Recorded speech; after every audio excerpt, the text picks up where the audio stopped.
This story is from before psychedelia, or maybe just on the edge of it. George Harrison says this was between albums and tours in 1965.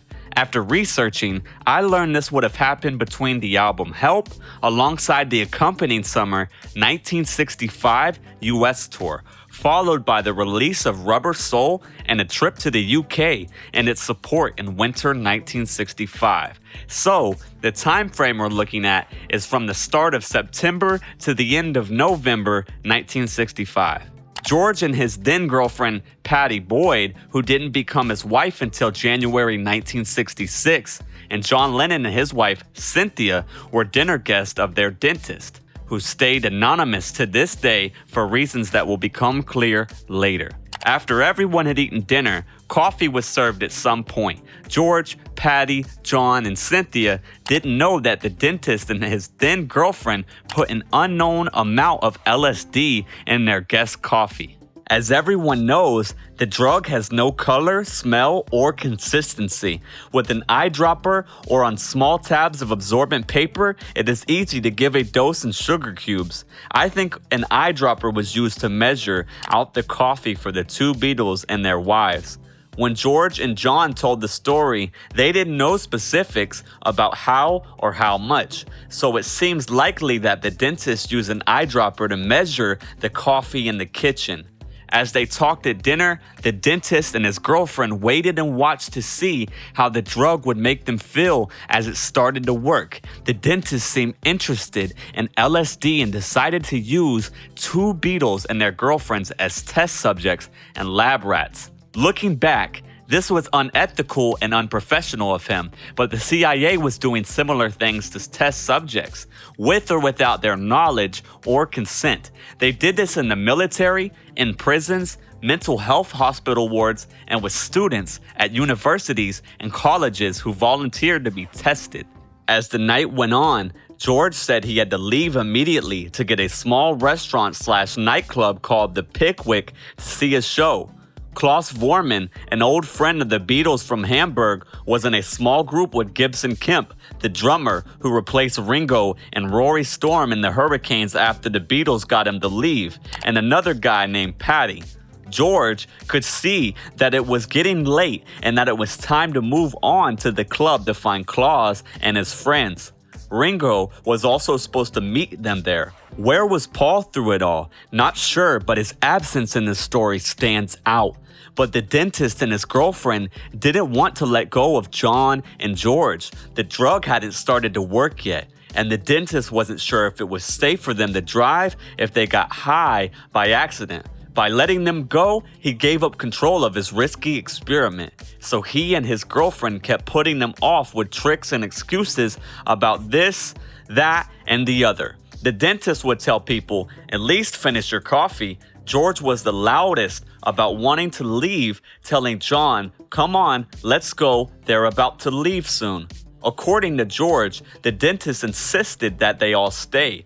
George remembers that the dentist's girlfriend had huge breasts, and he began to think that something shady was happening, and the dentist's strange insistence that they was to stay for a reason. George didn't give up, and he told John, come on, it's getting late, let's go. The dentist said something to John in his ear, and John turned to George and said, we just took LSD. So George said, well, what's that? So what? Let's get going. George says that at the time, he had heard of LSD, but didn't know what it was or much about it, and he didn't care to learn. In 1965, the drug had not been made illegal, so doctors, dentists, and others in the scientific and medical community could get it without any problems. George says that the dentist never took LSD himself. I'm sure he thought it was an aphrodisiac, and I felt that with his big-breasted girlfriend and his insistence that the four of them stay. He wanted to have a big gangbang in his house so he could shack up with everyone. I think that's why he did it. From what John says, it was all the rage among middle-class London swingers who had heard much about it but didn't know how it differed from drugs like pot and pills. He gave it to us and said, I think you shouldn't leave. We thought he was trying to keep us in his house for an orgy, and we didn't want to find out. George continues. So the dentist tells the patient, okay, park your car here. Let me drive you and you can come back later. I said, no, we'll drive. We all got in my car, a mini Austin Cooper, and he also came in his car. We drove to the club, parked, and went inside. George continues. We had just sat down and ordered our drinks when suddenly I felt the strangest thing. It was the best feeling I'd ever had, but more intense. It was wonderful. I felt I was in love with everything, not just one thing or person. Everything was perfect, and the light was perfect. I was strongly urged to tell everyone in the club that I loved them, even people I'd never met. One thing led to another, and then suddenly it felt like a bomb had hit in the nightclub directly and blown off the roof. What's happening? When I came to my senses, I realized that the club was closed. Everyone had left, the lights were on, and the waiters were smashing the tables and putting chairs on top. We thought, oops, we should probably leave.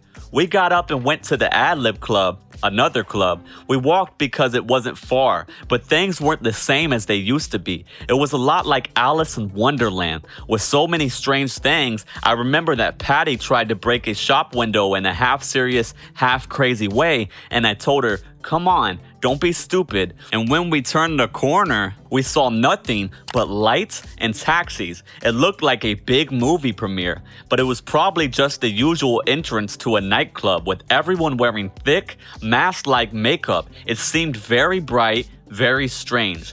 We went up to the nightclub and the elevator felt like it was on fire and we were going to hell, which it was. And we were. But at the same time, we were all laughing so hard we were crying and going crazy. We finally got off at the Ad-Lib on the top floor where we sat for what seemed like hours and hours. George and the others thought the elevator was on fire because they were high on acid and mistook the red lightning and the feeling that the elevator was moving as proof that it was going to hell and flames. When they all got out of the elevator at Ad-Lib, they yelled, ah, and it made a lot of noise. When in fits of laughter, they probably caught the attention of some people that were already there.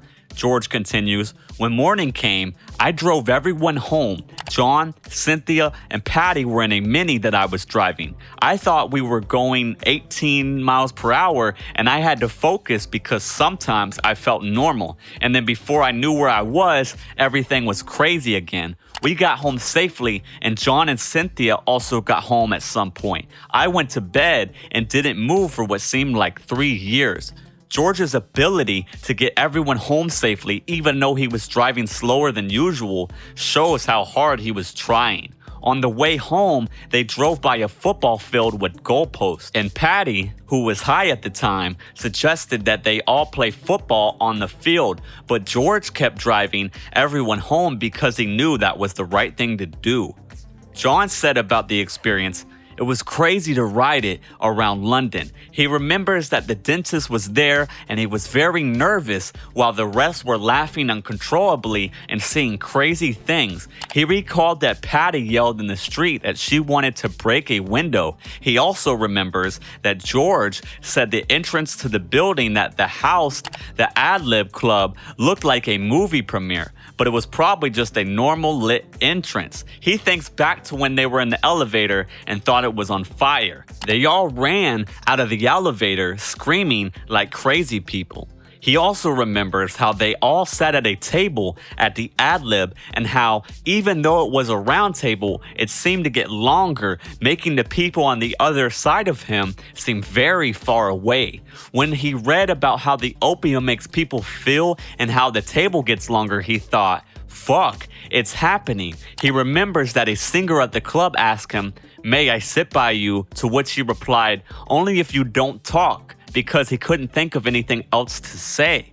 John also remembers how George was driving about 10 miles per hour, but on acid, it felt like they were going at warp speed. John also recalled drawing on a lot of napkins and other things in the club. He kept the first copies, which he gave to Ringo. One wonders if Ringo still has them. Ringo remembers being in the Ad-Lib when George and John came screaming out of the elevator. Ringo wasn't on acid that night, and he probably noticed something strange about the 4-person party that he and Maureen joined to make 6. Cynthia can remember that when she was on acid, she didn't like it and made her feel scared. The only time she went out was that night, even though when John tried to get her to do it with him as a date, she never did it again. John and George's experiences with acid that night made them try it for a while afterward. John went on so many trips that it's hard to believe. Amazingly, he didn't die from acid like Pink Floyd's Syd Barrett. George didn't get very far with it before he realized that yoga and meditation were much better ways to deal with his problems than taking a psychoactive drug. After a trip to San Francisco's Haight-Ashbury district in August 1967, where he expected to hear and see people having spiritual awakenings and doing brilliant and creative things, he stopped using it. He was quickly disappointed by the counterculture drug scene of high and crazy hippies. It made him think of that Bowery with all the homeless people and runaways who did nothing but get high and eat from hand to mouth. So, what are your thoughts on today's video? Please let us know in the comment section below. And if you haven't done so already, make sure to subscribe to this channel so that you don't miss any of our incredible videos posted in the future. Keep an eye out for the next video. Bye for now.